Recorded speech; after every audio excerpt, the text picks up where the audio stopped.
Hello again, I'm Scott. This is my, I forget which number this vlog is. I think it's fourth or something. But anyway, this vlog is going to be about the first part of story about my trip to Japan. I think it was in March, at the end of March. I went with my school on a school trip to Japan for an exchange to stay with there for 2 weeks. Uh, this is a video for people who are going on trips or want to go on an exchange. Yeah, I definitely recommend it. But yeah, I'll start from the beginning. To go to Japan, we had to have two flights. The first flight was from Manchester to Doha, which is I don't know where it is, but yeah, that's about a 7-hour, 8-hour flight. The plane itself that you go on is a very nice plane. You get TVs on the back of chairs, which is a really good thing. You get to watch movies and play games. The occasionally the games don't work because usually the controllers aren't fully operating or functional. You know, it's just because the amount of people who use them.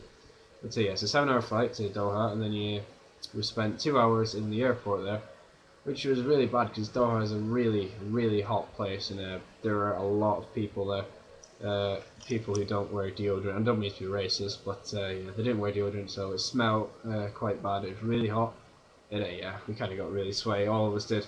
I think it was no, I was on the way back. Anyway, yeah, it was quite nice. And then we got a second plane from Doha straight to Osaka, which is the city where the school was.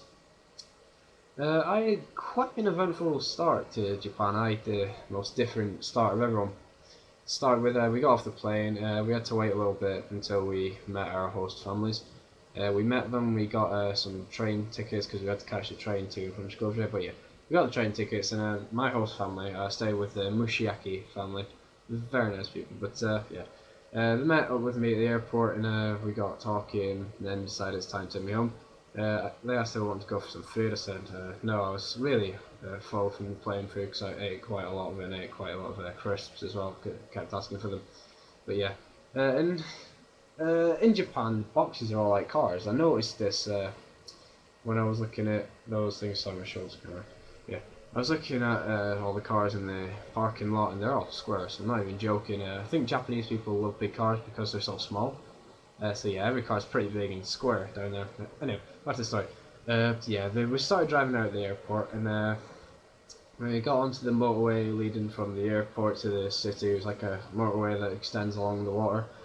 And yeah, we got on there, and we drove for about 2 minutes, and then we were in a car crash.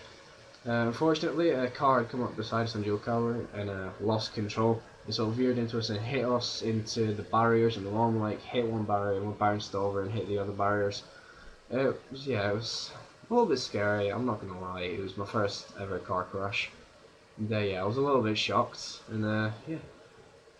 Well, the family were a bit more shocked. They kept asking me if it was alright because it's Japanese custom. They kind of care a lot about all the guests to make the best appearance that they can.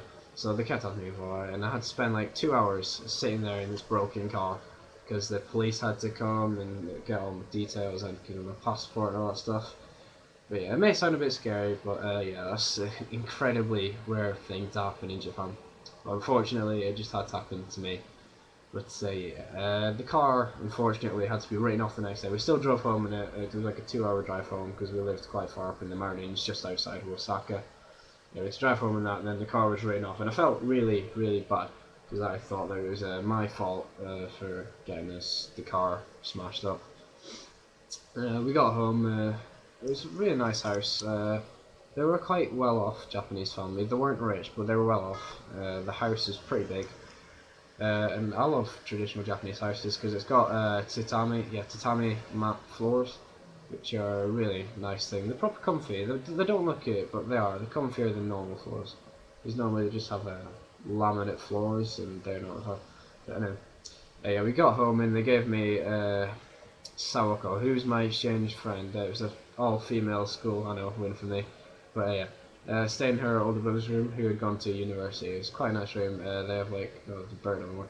They had air conditioning in every room for some reason. I'm not too sure why. It wasn't really needed because it was actually quite cold in Japan. But yeah, it was.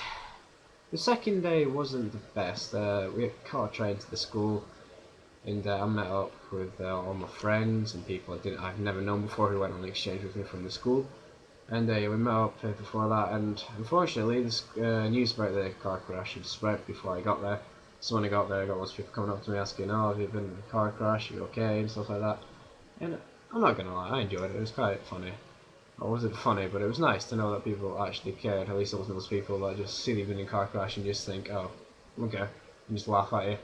But yeah, the teachers asked if I was okay and everything. And at the time, I was okay. I mean, yeah, I was a little bit shaken up, but I was okay. And yeah, the first day, just trying to think back to what we actually did on the first day. Uh, I think, oh yeah, we got toured around the school. The school's name is Poole Gakuin. It's spelled, I'll put it in the description. It's spelled pretty weird, but yeah, it's a Christian. No, actually, I think it's Christian. I'm not too sure. It's a Christian school. Uh, it's very big. Yeah, compared to my school, it's huge. It's a private school, so as you can imagine, it's pretty rich and everything's good quality.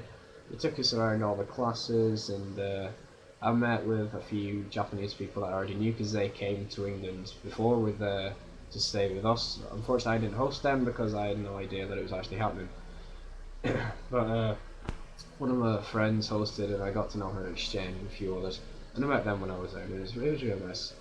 One was Akko, and the other was Saki. I think Saki had a crush on me though, which is a little bit strange. But yeah, I met all them, and it was a good time. And we went home pretty early. Well, everyone was supposed to go home, but I wasn't able to, because unfortunately, my host family's Mushiaki's mother, the grandmother, unfortunately died that day, and yeah, I had to go stay with one of the Japanese teachers, whose name was Mr. Tomita. But we'll get into that in the next video because these videos are just going to be too long. See you in the next video.